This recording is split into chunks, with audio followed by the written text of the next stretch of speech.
So now I'd like to introduce you to Justin Nunn. I actually met Justin when I first started here at LGT. He is the CEO of Sirius Building Company, a GC in the Dallas area. He has been a great partner in connecting me with some amazing folks in the area. I've had the pleasure of meeting key members of his team, and they raved about his leadership style and culture and the culture that he's really trying to build at his company. And so what I would really want the audience to get from this interview and the value that I'd like for you guys to get is if you're whether you're a current leader, if there's any golden nuggets that you can get from it, or just an aspiring leader within the company that you're working with, to be able to get into the mind of who's running the company and the strategy and the vision of all those things. Because knowing the minds of the leaders that are running the company is critical. So Justin, I appreciate you taking some time. Yeah, thanks for having me. Absolutely. So can you tell us a little bit about Sirius Building Company and a little bit about the history and your leadership style? Yeah, sure. So, Sirius Building Company, we're a commercial general contractor. We do interior finish outs and ground up construction, restaurants, offices. We even do just ground up buildings on wastewater treatment plants and highway projects and things like that.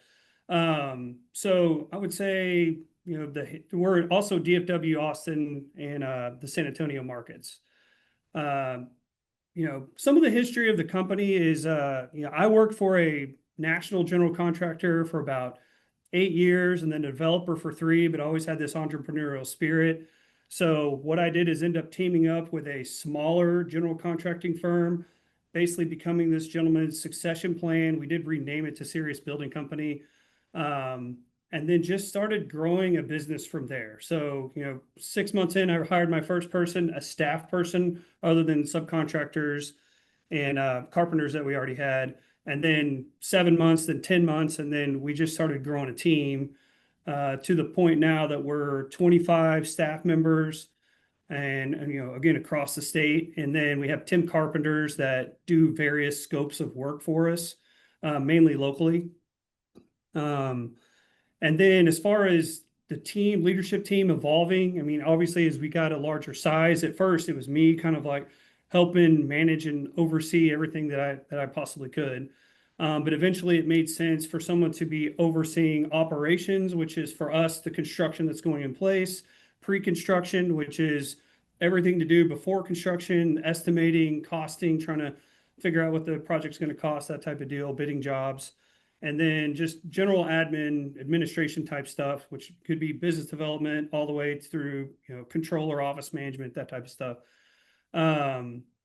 So, Okay. Yeah, that's awesome. And so you're wearing all the hats. That's what the CEO does, right? You wear every single hat. You got to tell everyone what direction you're going in, right? Sure. So on the leadership front, you guys have grown significantly. That was one of the really great things that we were chatting about over lunch, is just how you're really stepping into your stride and you're having to match this growth. And so how is your leadership style? How was it? How has it evolved? And what are maybe some lessons that you're learning as you kind of go through this growth period? Yeah, sure. So I would say, first off, my leadership style is to try to bolster people up and give them the tools and the skills that they need, and then let them be autonomous, like try to have them run. And as long as they're being productive and doing what they need to do, like I want them to have the ability to just go out there and handle things and not micromanage them and them have to worry about asking, is this what I should do every other minute? Because you can't really scale and grow if everyone is constantly worried about, is this the right move? Like, you have to train your people to be able to make decisions and move forward with them, right? Even if there's mistakes, like that's part of the learning process for them, right? I've made mistakes, everybody makes mistakes, and you can't treat it so much as a failure as you have to treat it as a learning lesson. And, how do I do this the next time, right? And so it's really important in our company that I tell everyone, I make mistakes. I expect you're probably going to make mistakes. That's okay. Just raise your hand, be transparent about it, and let's figure out how to fix it and move forward. So I think that is helping us with our ability to scale because everyone is the culture is that we can all talk to each other and everyone knows that we're going to try to figure out any kind of problem there is together as a team, whoever the main team players are for that project or whatever the situation may be. Um, but And also, like we've had, kind of those three pillars of the company, I basically have three people put in place that are overseeing all of operations, all of pre-construction, and all administration. And they have kind of grown up in the company over the years, and now they are just running those three silos on their own and doing a great job. I mean, they really know what they're doing. So that's awesome. And how long did it take to kind of get those three well-oiled machines running? And yeah, I would say, I mean, it definitely took years and it takes constant guidance and coaching, not just from me to the leaders, but those leaders and their leaders under them, right? So like, our director of operations have project managers and superintendents and project engineers under them. And so we're constantly like evaluating what everybody's doing. I mean, not like in the moment, but you know, again, we give people autonomy. Hey, just go out and do the things that need to be done. We'll have a meeting once a week for each job or for the whole staff and say, here's the goals for this week, and we expect those goals to get taken care of. And if they're not, yeah, we'll reevaluate. So that's what we're doing is just getting at each level, everyone to just pull the rope in the same direction, just try to yeah. keep moving forward. And let me ask you this, because it sounds like you had to obviously do a lot of training, and you gotta, maybe be slow to hire, quick to fire. I mean, but also there's a level of like grace period that would go in there, right? I mean, how much hold handing is too much hold handing? When do you as a leader have to know, okay, are you getting this or are you not? Like, what are some of those maybe tells that you've maybe seen? Yeah. So I would say if someone was just fresh out of college, had no experience, right? I mean, there's different levels of that, right? Sometimes you hire some experience and you expect them to be able to hit the ground running and learn the company's processes. Yeah, But someone right out of college, we're going to like give them a lot of guidance at first, 1 to 3 months, depending on how quick they're picking things up, making sure they understand the processes of whatever they're doing and giving them feedback. So our team's really good about whoever your supervisor is has a one-on-one with you once every week to 2 weeks, and that helps a constant feedback loop happen. Um, that way you're learning and getting more into your lane more and more as you go, right? And some people are quicker to pick things up than others are, and you just keep giving guidance and trying to put them in their lane. So back to what you're saying, the quick to fire, I mean, there is some points to that, right? But you got to give people a little bit of grace, especially if they're yeah, brand new. But what we do is like if they're just not getting it, and we're telling them and we're sending them emails and we're just trying different communication methods to tell them, I need you to handle this like this or communicate like that or whatever it is, and they're just not getting it, then we'll try to do a more formal performance improvement plan type thing. And if they just can't get off of it, they can't get on the same sheet of music, then unfortunately we have to part ways. But yeah, we really try to work with people though. That's yeah, yeah. And people want that mentorship and that investment and knowing that somebody cares, but at the same time, you've got to get a, what is it, pick up an oar and row. right. So I totally get that. You got places to be and goals to hit. So you got Right. to be a team player on that. One great thing that I loved when we were chatting was you were super open about some of the growing pains that you as a leader went through. What are some of the leadership mistakes that you have encountered, that you've gone through, that you would want to draw some light on, so that other people wouldn't make those mistakes? Uh, I would say one of the biggest mistakes for myself for sure, but I see this in younger leaders as well, is delegating. So usually when you're a new leader, you just came off being maybe that entry level purple person or like a mid-level person. Now you're managing these people, but your strength, the reason you got a promotion or now you're a leader is because you were good at doing those things. So if that person under you is failing, you tend to try to do your role and you try to tend to do part of their role, and then you just get overwhelmed. You just Mhm. have too much going on. Instead of actually trying to be a leader and saying, hey, I'm delegating this to you. Here's my expectation. I need this done by Wednesday at noon. If you have any issues with that, come to me and let me help you work that out. I had that own problem when I worked for a larger national GC. I just overwhelmed myself, had too much going on. Just felt like I had no family life too. And so I had to sit down with my mentors at the time and upper management in the company, and they kind of threw some more people on the team and helped me out. But that's again where I probably should have spoke up and been more transparent. Mhm. But also I should have been delegating more to my team. But I think people are so afraid of failure and mistakes that sometimes they're like, I'll just put it on my back.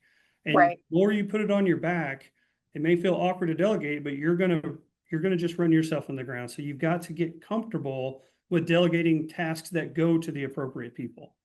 Absolutely. And being a judge of those things, I when I was uh, a headhunter in the accounting and finance space, the amount of burnout that I saw for controllers and CFOs it was because they either didn't have a team they could trust to relinquish the control, or they just couldn't. They were so technical and so have that perfectionist aspect. They didn't want to relinquish control, and that was the biggest thing that led to burnout. And I would even have to say, look, because we try to set up interviews for them. I'm just too busy. I'm just too busy. I'm like, you're gonna keep staying busy if we can't find you a Right. number two.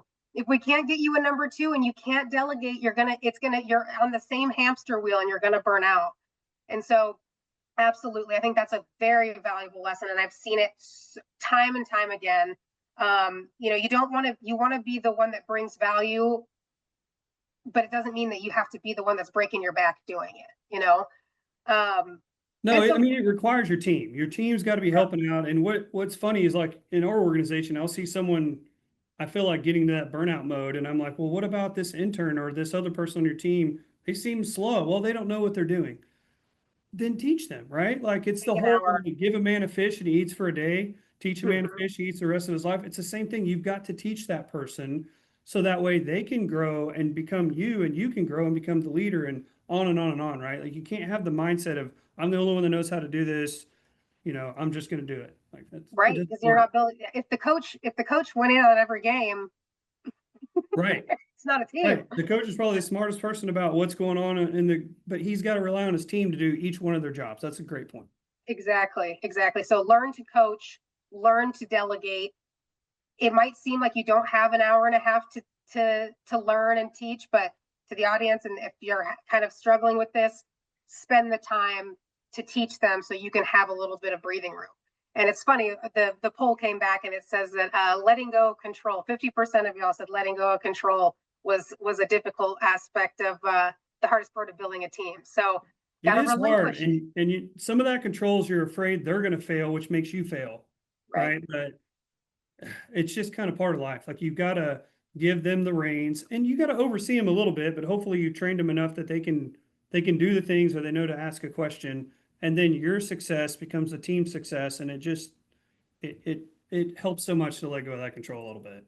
You know what? You just said something that made me think of this too. Your team success is your success, but you got to be the same kind of ride or die. If it's your team's failures or your team's failures, and be Yeah, that shield for the flaming salvo that comes at you, because it's going to come, it's going to happen. But it's just those are growing pains, and those are kind of learning situations. So absolutely.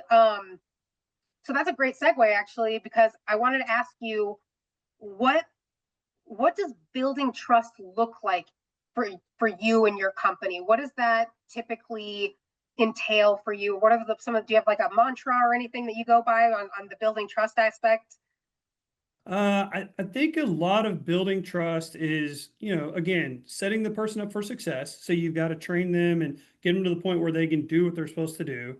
And then seeing them do those things in a timely manner, or come to you with questions. And everybody's learning along the way. So sometimes you've got to make some mistakes, have a few failures to kind of figure that out. And you got to give people a little grace on that. But um, at some point, you've got to see them thriving in the organization or keep trying to, like I was saying earlier, trying to get them into that lane. And that's how you're going to get trust built out of them. And I would say also transparency is a big one. I mean, again, it's funny to me. People are so afraid of failure, and I was too when I was younger. But if you can be transparent that you made a mistake and you can learn from it and not make that again, but also just being transparent in your day to day. Like if we're giving you autonomy and you can work from home a few days a week, I need to see productivity out of you. I'm not going to like monitor your time. But if we're just not seeing productivity, then we're going to pull some of that back. And then the more things we pull back, we're going to start honing in. Are you productive? Or are you just wasting a lot of time? And anyway, so there's just building trust is, you know, pretty much Yeah, a whole new step. that transparency part of it. Right. And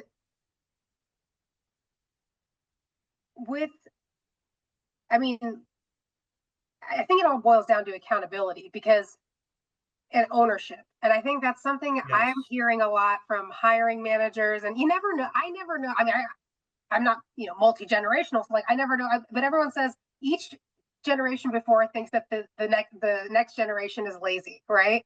And Right. so, but that's not. I don't think that's necessarily, the case. I think it's just more of like that like own it, own it, own it, own it. I think that there's that ownership aspect that people are terrified of, and that can be silenced with a poor leader, like what we were talking about earlier is you want to create a safe space for them to be able to come to you and say, hey, boss, I made a boo-boo and let's fix it together, versus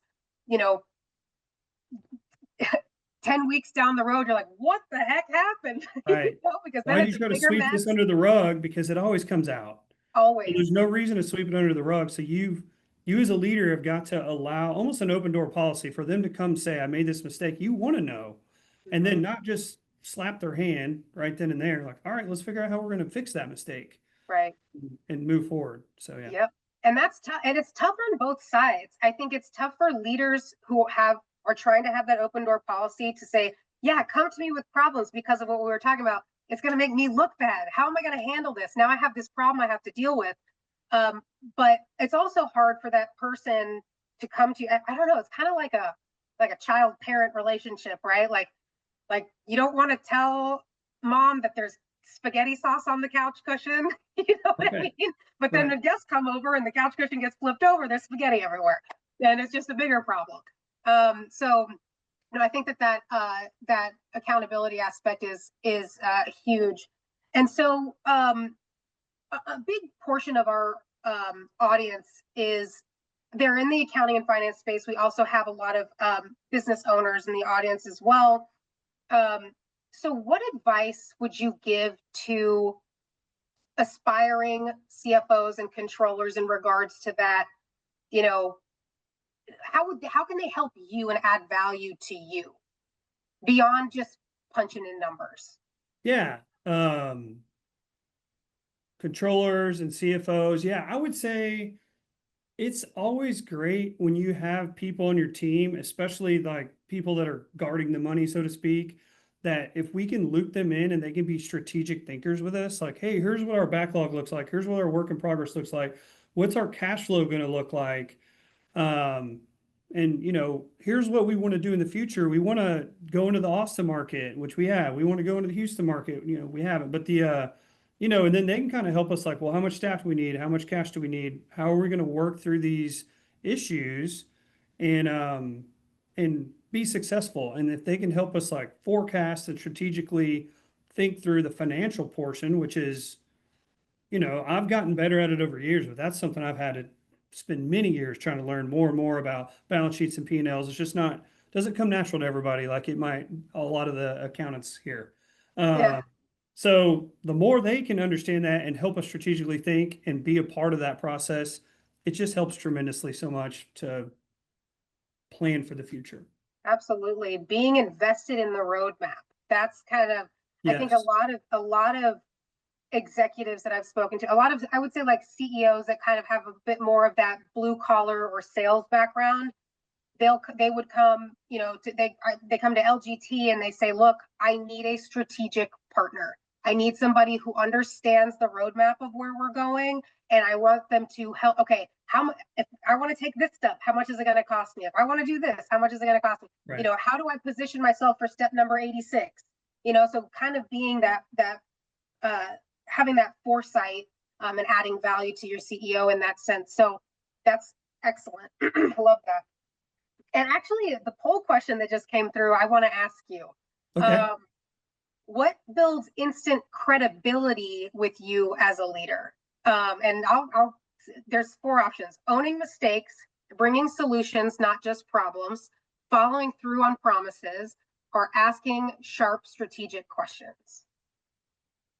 And I'll tell you, those first three were kind of what were coming to my mind. Like, if you can be, so first off, like if I personally or someone else is handing you assignments and you constantly just crush them, that is going to immediately, you're like, this person is valuable. I can ask them to do something and they knock it out of the park every time, right?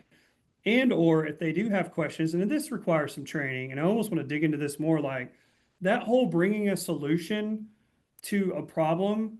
Like anybody in here that's a leader probably realizes that like decision fatigue is a lot of weight on a leader. And like, I'm not just getting problems from you, I'm getting problems from her and him and this guy and that person. If they're all just like problems, problems, problems to me, it's so hard to like even prioritize and make it all work. And honestly, they're the ones that probably know the information more than I do. Mm-hmm. Um, so we really try to instill that with, here at the company, we had several people read a book called Turn the Ship Around. And I would suggest that book. It's about a naval officer that takes the crappiest ship in the entire fleet and makes it the best ship. And one of the ways he does that, it talks about it pretty extensively in the book, is he taught his crew to bring solutions. Instead of say, sir, what are we supposed to do here? It's like, sir, this is what I intend to do. And we really try to do that in our company because it's amazing how many times they either have the right answer and you're like, that sounds great, go with that. Or if they don't, they're learning what the right answer would be. And it's just going to make them stronger as they go down in their career path. Yeah. So you had mentioned that book. It sounds awesome. I definitely I want to take a look at that for sure. Yeah. And so another question had popped into my head, and I'm just kind of flying from the hip here, but would you rather have somebody on your team, let's say you had to make it someone who crushed it but had kind of a poor attitude or not kind of, they had a poor attitude, right? But it was stressful and they were always stressed and high wired, or someone who hits deliverables, maybe needs a little bit of work on some of the technical side, but has a good attitude. Where is the preference on that? I mean, I feel like it's kind of extremes, but Yeah, how much does attitude play into how you want to build your team? I think attitude does play a lot. We have had really high performers that are just bad attitude, and it actually shakes off on the younger team and it kind of becomes toxic in some ways. The younger team will be like, yeah, this is bullcrap, whatever. And it almost like rubs off on several people. So Yeah. even if they're solid, that's great. But if they're just going to make the rest, because you got to think about it, we're trying to get people to train people. And Mm-hmm. so if that's the attitude that's going to go in the next 5 people that person trains, that's going to hurt us over the long run. So Mm-hmm. I would obviously try to coach that person out of the negativity. Um, so yeah, I mean, I guess when you kind of pose, if I really had to choose, I guess I would choose the person with a positive attitude that hopefully I could train up to crush things a little better. Right, on the technical side, because you're right. I mean, it can be toxic, poisonous, however you want to word it. I mean, one bad apple, right? And so I've seen that happen too, where especially if it's somebody who's even has a high reputation or a level of credibility with leadership, and they can kind of act kind of nasty to other people. It's like, oh, but Yeah. they perform well. It's like, okay, well, now my job kind of stinks, if you're working around them or whatnot. But no, Yeah. that's a common If you feel, I care think. about your company culture, and everybody should, because your culture is what makes people stick around. Like they will stay because they're comfortable with their boss and their environment longer than they will just, any other reason. Mhm. For instance. But we have learned, we've hired people with great skill with that attitude we didn't realize. And we've learned that we'd rather have hire someone with less skill, train them up, but they're just a positive, person. It helps with clients. It helps with everything when you're more positive. So I would say Yeah. that is a factor. Yeah, and attitude. Yeah, you bring up a great point. It's like, so someone who's technical that has a poor attitude can't move into a client facing role, which ultimately will limit your growth. Right. Because at the end of the day, even if you started in a technical role, the goal is once you're in that leadership position, you have to be client facing also. And if you have that attitude or poor leadership, you can't pass that glass ceiling or that threshold, because nobody's Right. going to want to work with you. And Right. so, though you have that technical ability, it's going to cost you in the long run if you don't work on your soft skills. Correct. Yeah. Um, and so, you were just on a 30-day sabbatical. Mhm. Um, how did you feel, number one, about taking a step back? You can be honest if you were nervous. Well, how did you prepare for it, and what did you come back to? So, again, I kind of said I have three people running kind of the three pillars. So we knew a couple years back I was considering something like this. So it wasn't completely blindsided, obviously, but I would say 6 months ago, we started putting in place, like, I didn't have one of the leaders in place yet. So I promoted one of my leaders to be over all of administration. And all these people have been with me 5+ years. So I trust them and I know their intentions, and they're really great at what they do. And I will say shout out to everyone else that works here. They all are like really hardworking. We've really worked with them to try to everyone be on the same culture, have transparency, some vulnerability. We try to really work on that at this organization. Mhm. Um, but yeah, so 6 months out, we started planning like, okay, this is what's going to happen. Here's the dates I'm going to be out.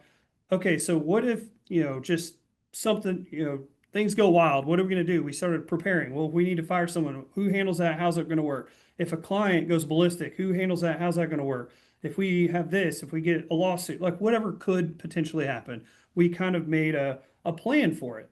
And Yeah. then on top of that, I just started slowly handing off like, okay, anything legal goes to you, anything this goes to you, anything bondability goes to you. And that way they were just prepared. I mean, I was out for a month, so it's not like, it's forever, but they had preparation over a good 6 month period. And honestly, they're handling the majority of things anyway, right? So Right. I put a list together of the things I do and kind of like these can pause, and then these are the things that I need to make sure they're covered. And that's what they Right. did. And I'll be honest, like I just sort of did the Jesus take the wheel effect. I really tried not to look. Yeah. And honestly, I came back to my emails where, there's the normal, hubbub of the day. Like, it's Mhm. kind of funny. They always say things that are going on today, you're stressed today, you won't even remember in a month or a year. And it's true. Like, I would see things that were going on a month ago, and they're figured out, finished, solved. Like, it's great. So Yeah. everyone did a really good job. I came back and to really no stress. So it's been a blessing that everybody was able just to perform as well. And they were Right. very happy for themselves too. They were like, we did this. And I feel like it strengthened the team overall. Like they Yeah. really just felt like I've got this now. So, Hmm. Yeah. It's like Papa's gone. Let's make sure the right, house, let's make dinner and make it fun for when he comes back. And that's right. awesome. That's Mhm. excellent. We actually got a question. How do you ensure all the management team are on the same page? And I assume it comes to the on the leadership front, or maybe the goal driven front. Like, let's say you need all your leaders, and if please comment if there was any other type of any specifics to it. But the way I'm interpreting it is you have a vision for what you want. You have a vision for how management is kind of supposed to step in line and step in formation. How do you create that unity within all of your managers? Yeah, sure. So the kind of that top team I keep talking about, every other week we call it executive team meeting. And so we literally go through like what are the problems of the week? What are our strategic goals over the next quarter? And just kind of work to make sure. I mean, it is hard to get four people on the same page, right? It's not perfect, but as long as you're having meetings and talking it out, like maybe someone doesn't agree, but like we're like, hey, this is what we're going to do as a team, and then that's what we go forward and do. So we at our company run, and I've seen a lot of companies run this. It's called EOS system, and it's just a way to like plan out. What you do is you plan out for 10 years, then knowing where you want to be in 10 years, which that's hard to do, plan out for 10 years, but you do it. Then you plan out, well, what's it look like in 3 years to get there? What's it look like in 1 year to get there? Now, what's it look like for this quarter? So since we do that, we're constantly planning quarter to quarter for what it's going to look like in 10 years is the goal. And obviously things can change year over year, depending on how it all shook out, but that's what we do. And that generally keeps our management team on the same page. And what we've recently started doing is looping in everybody and saying, here's the goals for this year. And this is how we did on the goals last year. And I feel like when you let people know what the goals are, they have a bigger sense of purpose and they also don't think you're just doing everything willy-nilly. And it gives them a little more comfort at this company as well.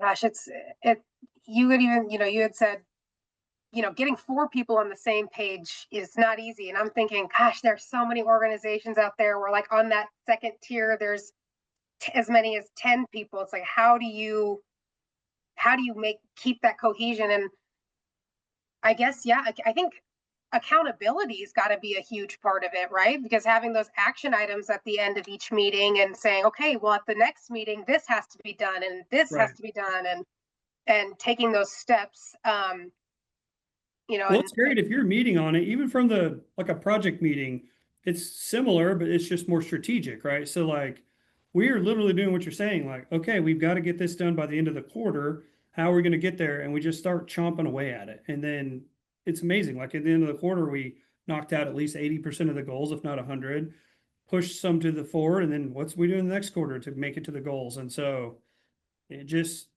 and it just kind of keeps us all as a cohesive unit too. And again, there can be disagreements, but we at least try to land on the same page at the end of the day. yeah, no, definitely. And do you feel, I came across this kind of when I was in recruitment, there would be these buckets, right, of each personality type in a sense, right? Because we would have what we would call our steady eddies, right, where they were in their spot, they liked it, they have no desire to move up, right? And then you have your your ladder climbers, and then you have your we would just call them walking invoices, right? Because they got a great personality, they have a great resume, great college degree, all that stuff. Obviously, people always want, naturally, people say, "Oh, I want this type of person." I don't. But do you feel like there's room for each type of personality? Do you feel like fitting the yin and yang? Like when you hire somebody, are you like, let me take into account the manager's personality, let me take into account what growth I can actually offer? Can you add a little bit of light to kind of your hiring strategy? Yeah. So, first off, I sort of alluded to it earlier, but we have learned over time, we hire for culture. We try to make sure that person we have either multiple interviews or one interview with multiple people. And just if everybody at the table is like, yes, we like this person, they seem like they're a fit, they have the right skills, or we feel like we can develop the skills, we'll do that. But as far as personality goes, or, we use disc assessment. So we kind of know everybody's disc assessment. Like if y'all know anything about that, like I'm a high D and a high C, which is compliance and driver. So I'm real analytical and I like things to progress. Yeah, And other people are more like steady state and influencer, and that they're more a BD type person, and they want everything just to everybody to work, right? And so I don't know that the personality totally matters, right? As long as they can do the objective, you may have to speak to them a little bit differently. Like, okay, this person doesn't like it when I give them all this information too quickly and tell them I have a deadline by tomorrow. They like it a little more steady, like, hey, can you do this by next week? When you can learn to speak to your different staff members based on their personality, it helps them receive the message better and understand and help you achieve your goals. And I think that's yeah, why, all those steady eddies or whatever, like we have some of those and like they do great. We just try to put them in the right position and just, work with them in a manner that makes them feel valued. Right. And you need to like assess kind of the whole team that you have and like where, because I would always, like, let's say, you're looking for somebody to take something off of your desk, having that understanding of what exactly you want to delegate. And if you don't, but you have to assess first, do you have somebody on your team that you can delegate to? And if you can't, then that's how you build like a job description. Is that kind of how you think Yeah. about your hiring and needing positions? For us, it's more like a need on like, we have so many projects going on and only so many superintendents and PMs, and like they seem to be maxed and the backlogs for another year. So now we need to add people. Um, I don't think personally for us, we're necessarily looking for like a type of personality type. Like I said, I think we're more, do they have the experience and do they fit our culture and can they fit into this position we need? Yeah, that all checks. And then we'll try to work with them from there, right? So, yeah, when we're just trying to grow, it's really about projects and revenue and where we're headed type of thing. So. Yeah.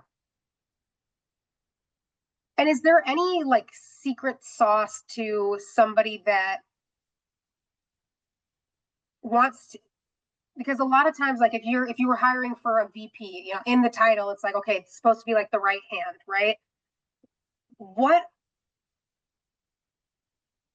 what do you look for in like that right hand talent? What is it that you look for in that person that can, like, if you were, it was a critical role, hefty salary, they were basically going to be like a junior CEO. What do you think you would need to see from them? And this could be from a hard skill or a soft skill perspective, but what are maybe the top two or three things that you were like, they got to do this and they got to do this minimum? Yeah, I would say I would really need them to be a good communicator. Okay. Communication is so essential. Like if you notice anything at work, if you really pay attention, almost any problem you have is a communication problem, almost always. Um, it's just a misunderstanding or whatever it is, right? So at least in our industry, is a lot of that. So I need to be a good communicator. I would want them to be able to fit into our I keep saying this, but like into our culture in that they're able to be a vulnerable person, they're able to be relatable and be approachable, like all those kind of big things. And then them having obviously the right skills and Right. a strategic thinker, right? So if they can give us examples and tell us like how they've helped grow a company or help push and scale a company beyond what they are, I mean, that's going to be valuable to us as well, right? I mean, we're already doing that, but that's if I was looking for that type of person, you know, that would be what I would look for. Okay. Yeah, that's good to know. I mean, so in a nutshell, communication. So you can't just be stuck behind your desk and, just focused on whatever's in front of you, right? You want somebody who's, if there's an issue, that addresses it head on. And is that what you mean by communication? Like you're addressing problems, you're being direct? Because here's another thing that I see it from a leadership perspective is expectations are made, but there's Right. no breakdown of what to expect. So the leader's disappointed, the the associate or whoever is kind of at a loss because they don't know, they don't feel like they're doing anything right. I mean, when it comes to that, stating your expectations, I mean, I would think that that would be a big part of the communication aspect. 100%. And it's hard. Like sometimes, and I say this a lot, like I don't know what you don't know. So Mm-hmm. I've been doing construction for over 20 years. And if I say, hey, I need you to check this meter or the carpet, and if you literally don't know what carpet is, I'm not going to know that. And so it's communication in both ways, right? I need to be able to try to break things down to people, and I'm not always the best of it. I'm always trying to work on this too. Break things down to people at their level as best I can. But I also tell them, I need you to ask something. Do not fake it till you make it. Do not, you know, try to act like you understand something when you don't. Just tell me you don't. Please just tell Mm-hmm. me you don't, because it's going to be a bigger train wreck when you fake it till you make it and it goes wrong.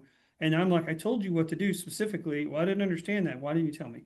So Right. that person you're just talking about hiring, like yeah, I would need them to try to be, I mean, again, you don't always know what the other person doesn't know. So you do the Mhm. best you can with your communication and hopefully, again, be approachable.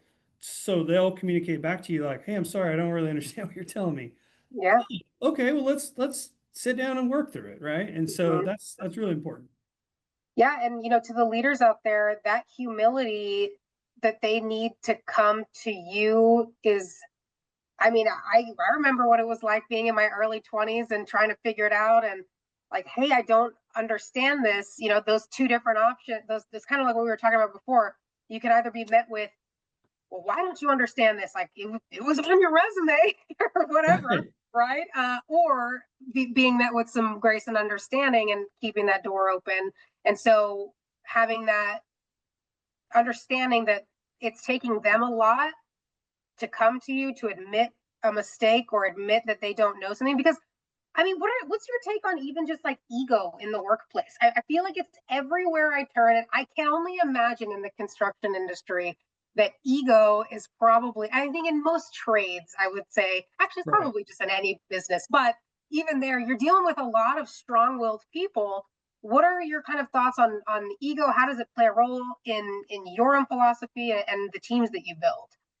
Yeah. So when I think of ego, I almost think of the person you were saying that's like could potentially be negative just because they're like, I know this, and then, so like that plays into the if you have too much ego, I don't think you fit in our organization anyway. You may be the greatest person there is, but it's not going to work. But kind of I don't know if it's the opposite of ego, but I would say being vulnerable. So I try to be vulnerable to people. And I've noticed that people with egos, if I can bring some vulnerability to them, if I can get them to tell me something that they're struggling with or whatever, and I can be vulnerable and be like, I used to struggle with that too. And be real though. I'm not going to say I used to struggle with that if I didn't. Mhm. Um, I can be vulnerable. And I remember when being at your same level and I struggled with the same thing. And I was hot-headed to this guy and it didn't work out for me. And this same thing's happening to you now. And I think if you can bring that vulnerability as a leader to people, like even if they have an ego, like there's a potential they may start being vulnerable back, and then you can build kind of a bigger connection. Yep. Um, some people are going to hold their cards to their chest no matter what. There's nothing you can do about it. It's just is what it is, but it doesn't make it where you shouldn't be vulnerable. Like as a leader, I feel like you should just try to be vulnerable and try to help people along. That's the only way I can figure out how to supersede all the egos because there's a lot of them. Yeah. Well, and also, I think a lot of times when failures happen in leadership, which they do, if you have that ego, you're even slow to admit these failures, and it Correct. costs the team versus if you were already vulnerable with your team to an extent, or you already kind of created that relationship like, hey, it's okay to mess up, right? But we just have to have each other's back. Right. It creates, like, if something were to come from the top down and you're like, I've got to get this done, and that sense of urgency, like, I'm going to tell you, we have to get this done by this, that kind of, we've said this word a bunch of times, vulnerability, right, is dire because you're that person saying, okay, he's counting on me, he's counting on me to get this done, he's counting on me to deliver, and that's an opportunity for them to show up. And so without that vulnerability, you don't present opportunities for them to show up for you, which Right. I think you miss out on a lot of career development there. You do. And something else with the ego, and I think you kind of touched on this earlier, is like back to the whole team. So if you're the leader of your team on a project, let's say for us, and things aren't going well, obviously you need to roll your sleeves up and help your team out. But if you're having to go back up to management and say they're not going well, and you're like, I mean, I knew to do that, but my idiot entry level guy, and you blame, and that's an ego problem too, right? Where you're just Right. like, people are just they're not taking ownership. You're the leader, right? Mhm. I understand that your people under you, had problems or whatever, and we need to work through them. But like, if you're not going to take any responsibility as a leader, that's an ego problem, and that's not good either. So like, Right. we try to again, we try to get people to be transparent and vulnerable. I mean, you can say those words a million times, but it's truly beneficial in an organization if you can be. But you have to feel comfortable too, right? The guy at the entry level has to feel like he's not going to get his head bit off Right. by his her boss, so it's kind of all the layers have to build this culture where they're willing to talk to each other and be honest. Have you ever had that happen where maybe somebody you were that was in a leadership position in your company, you kind of saw them handle something poorly and you really had to correct it? Yeah, 100%. I mean, it's happened in the past. And again, it's almost like that. I feel like the person I'm thinking about was like somewhat of that toxic type of personality and ego kind of hand in hand. I think they go hand in hand. That's why I said that earlier.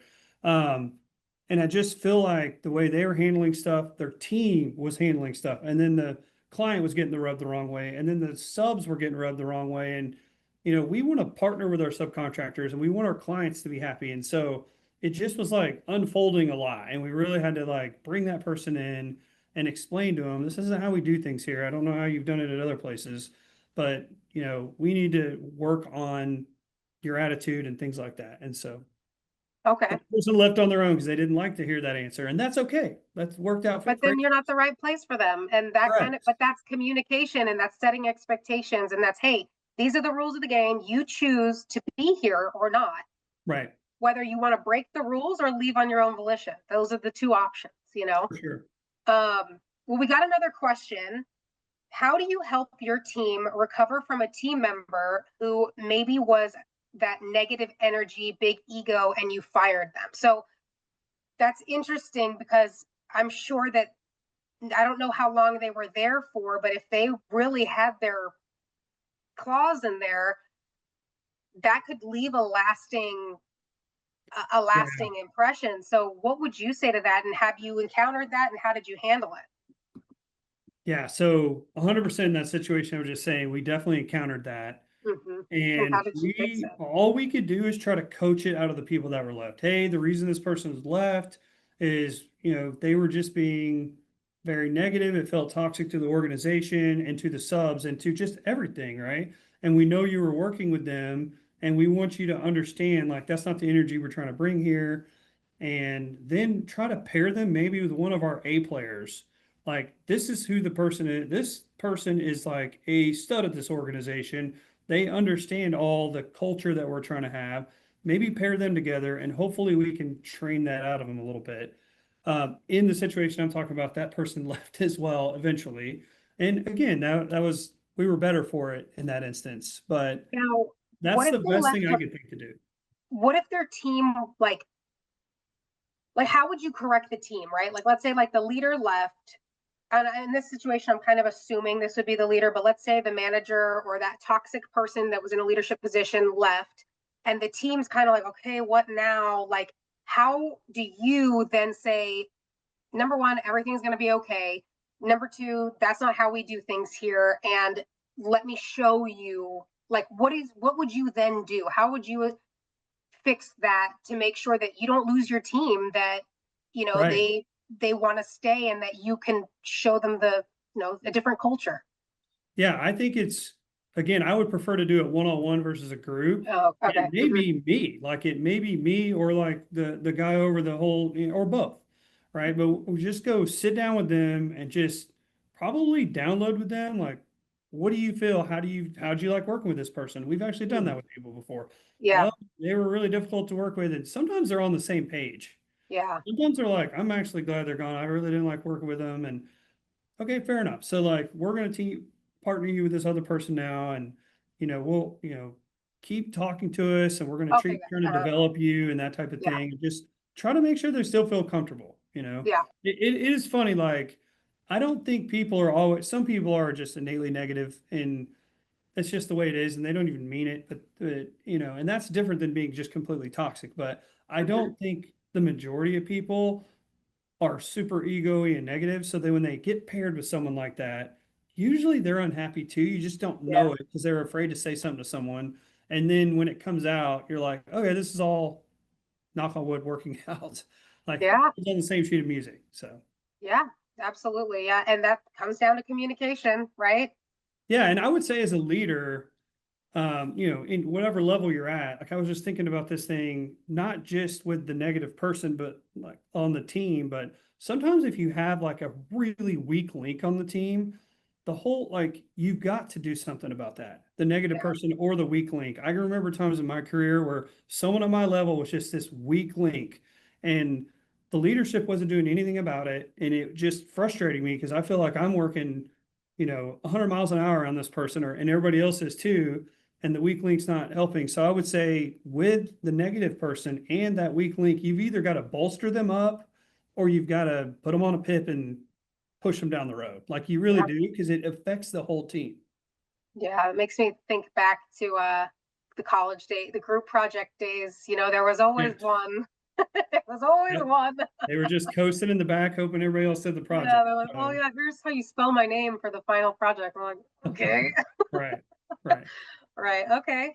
And guys, if you want to ask any questions, we're coming up towards the end, but please, if any questions you ever thought, oh, I wish I could ask a CEO, my leader this, please feel free to throw it into the comments.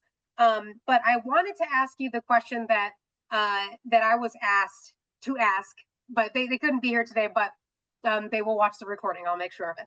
And he's in the construction side, and he had asked, uh, how do you select your vendors? How do you select the people that maybe aren't your employees, but that Hmm. are essentially representing your work as a GC company? So, what's Right. the vetting process look like? What does the loyalty kind of look like in those situations? Are you allowed to have multiple? What is that? What can you tell us a little about Yeah. that? So what I would say, this is typically subcontractors and we have vendors as well too, but a plumber and electrician, we hire all those people because we're not master electricians and plumbers. Um, and so if we're going to bring someone in new, we tend to go interview their leadership team, either have them come to our office or go to them and just tell them, like, this is how we operate. This is how we do business. How about you guys? What are you used to seeing? What would you like to see from us? Oh, you want more feedback on your bids? We're happy to do that. Like, we want to partner with people. So we try to sit down with them and explain that from the beginning. And if we don't get a great vibe, I would say, out of that, then we may not use them, or we may take a few bids and try to decide if that's going to make sense for us or not. I mean, after that, depending on the size of the project, we may try to find out if they're bondable, because if you're bondable, that means you have audited financials and you're a more reputable company, in my opinion. Mm-hmm. So we try to find out if they're bondable, and or we may take references and we'll call the references. And sometimes the references will tell a story like, these are three people we've never heard of, other GCs. I don't know if this is going to make sense. Or, oh, these are three GCs we've heard of and they're reputable GCs and they're working for them. So I would say that's kind of how the process starts. And then obviously we're gonna, have them bid, and if it works out, they get a job, and then that's going to be their first trial. But getting to that point is basically just talking to them and trying to make sure if it makes sense for us to partner with each other. So it's not just a bid that they submit and you make a decision based on that. You want to spend some quality time with them and We do. It's important to us, but I will say we don't just go to one bidder every time. We really try to get three bids for every scope of work because that makes sure everyone's being fair and competitive. And mhm, we're a GC and we usually have the same situation going to a client. So it right. makes sure everybody's fair and competitive, gives us our best foot forward on a price so we can try to win the job. Hmm. And then, but we'll again, we want to partner. So we'll give the subs feedback like, hey, we didn't win this job, but here's where you were in the bid list. We're not going to share names, but you were 10% higher or lower or whatever. So we just try to partner people as best we can. So Yeah, yeah, no, that's awesome. I feel like you have to take that approach.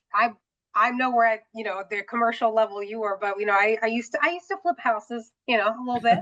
And when I did, I would make sure you got three bids. That was kind of like a rule of thumb that my dad told me. mhm. Add 10% for contingencies. Maybe that number's changed due to inflation. I don't know. But I think that's a great way to look at it. Don't just go with the first one. Collect some data. Build those relationships, and honestly, maybe make them work for a little bit. I don't know. See where there's some Well, flexibility. yeah, and some of the reason for that too, if you think about it, is people make mistakes, right? And Yeah, so if a sub makes a mistake on a bid, that's going to hurt them and us. Like they're not going to perform very well on the job. So yeah, when you take three bids, either two are high and one super low, and you're like, I don't trust this bid, Yeah. Or two are lower and together and one's high, and you're like, okay, I feel like this range is good, or whatever, Hmm. right? Or they're all three together. So it gives you a little more confidence that, hey, I think the sub has the scope of work correct, because every GC knows you get burned if a sub says they got it, and then you write a contract and say you got it all, and then they don't, but we're like, you have a contract that says you do, so you're gonna have to perform. Then their performance is terrible. Yeah. And it No. reflects on us. We're the ones that hired them. It doesn't reflect on the sub. No one cares about the sub. They do and they don't. They care about, I hired you, GC, to handle this job. And so we Your need name's good on it. subs. Yeah. Yeah, our That's name's on it's it. your Right. name. Exactly. Right. Okay, that's awesome. Well, if there were no more questions, oh wait, with the delegation of roles, what are the tips you have for keeping your pulse on company operations? The delegation of roles. So I would say we have a kind of a all hands meeting every Wednesday where we're talking about every job, and like we track metrics like KPIs. So the KPIs we're checking on are like, where was the schedule supposed to finish, and has it moved, and why? Is it weather? Is it this, or is it not moved? And we hit the schedule because the clients want to finish the job on time. So we track that. We do profit projections every month to kind of see, like, are we overrunning budgets? Is there a problem there? Um, we just do a lot of reporting and communicating like that to kind of make sure everything's driving along in sync, that what we plan for it to how we plan for it to finish up, right? And if it goes well for us, it usually goes well for the subs and the client. If it's Right. not going well for us, it's probably a problem for the client and the sub. It's just the way it works. So we Yeah. really try to keep everything, again, pull the rope in the same direction. If we can get everybody pulling the rope in the same direction, it just goes well. And so I would say tracking KPIs, key performance indicators, on whatever is important to you is what we try to do to make sure we're staying in step. Awesome. And I'm sorry, Jonathan, I don't have time to get to your question. He had asked, how much transparency do you provide your employees with the financial results of the company? Quick. We we don't say like where we were on like overall, net income or whatever like that, but we do tell them like where we are in revenue and where we are trying to be and that type of stuff. And they High can tell level. if we're slow or busy. Yeah. But yeah, we try to give them some information, just just as transparent as we can be without being overly transparent, I guess. Yeah, I know. It's a fine balance. It's a fine It balance. is. High level. Keep it high level Right. and goal driven. Okay, guys, thank you guys so much. Uh, we'll have this YouTube up on our YouTube channel in about a week. Add Justin on LinkedIn. And I really appreciate it, Justin. Thank you so much Yeah. for jumping Thanks for on. having me. This was a great conversation. So, well, till next time. Yeah, for sure. Appreciate All it. right. Bye.